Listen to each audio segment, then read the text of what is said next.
Did you say Leica Q3? You're in the right place.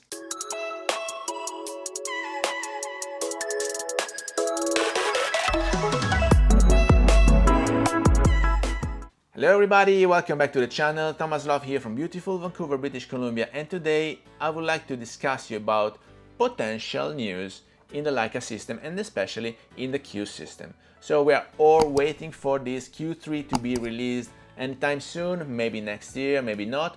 We are hoping, but probably we will get the Maestro 3 processor in that Q3 as well as maybe the 60 megapixel sensor. Let's step back just 1 minute because I'm keeping an eye on what is happening in the Leica system, in the Leica world, let's call it like that. And to me, the latest firmware upgrade for the Leica SL2 and SL2s is the main news here. Why is that? I don't know if you're familiar with a strategy that is called damaging. So basically, you take your main product, you take away a couple of features that make it so special, and you're able to have a new product at a lower price point. So that would be the entry level for the system.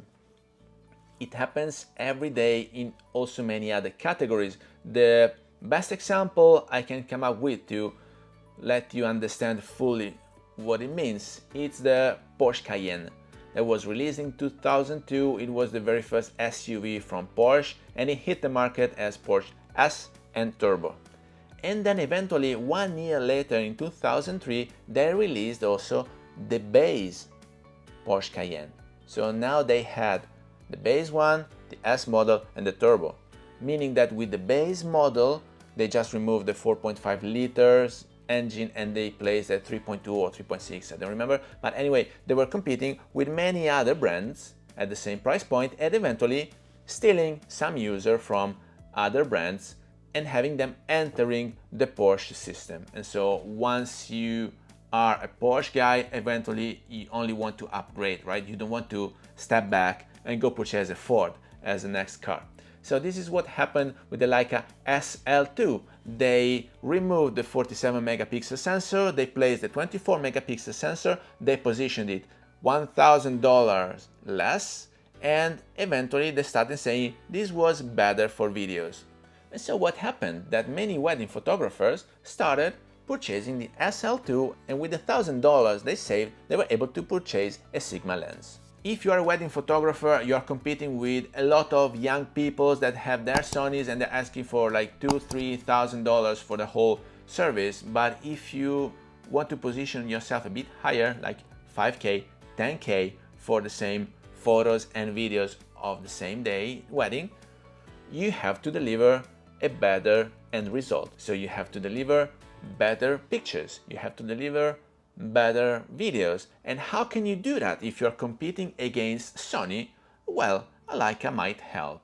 So you don't need Leica lenses because ideally the camera itself is superior. So now that you are having a phase detection autofocusing system for face and for eyes, also with the Leica SL2 you can shoot your weddings and never miss a shot. Your bride will be always in full focus. But we're not talking about the Leica SL2 and SL2s here. Here we're talking about the Leica Q, the Q line.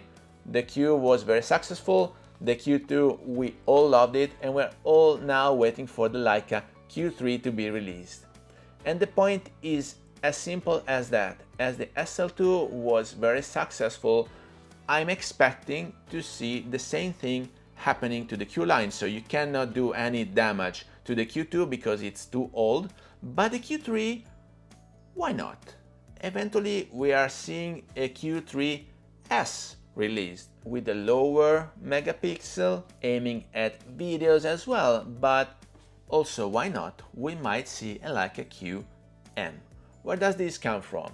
I'm always having a look at Leica Rumours because I'm just curious and they have many hints of what we might see happening in the next month. And these guys have been talking since 2019 about the chance of having a Leica M with an integrated EVF. Now, if you take away the rangefinder from Leica M series, that's not a Leica M anymore. So in my humble opinion, this Leica M with integrated EVF might as well be a Leica QM basically a Leica Q with the chance of adopting M lenses. Maybe I'm wrong, maybe I will never see it happening, but why not? If it's so successful, the Q line might eventually be filled with the new Leica Q3, a Q3s, and QM. With that, I hope you got some value out of this video. If you did, please remember to like it, share it on your social media, subscribe to the channel so you won't miss the new videos to come, and I guess I will see you later. Thank you. Bye.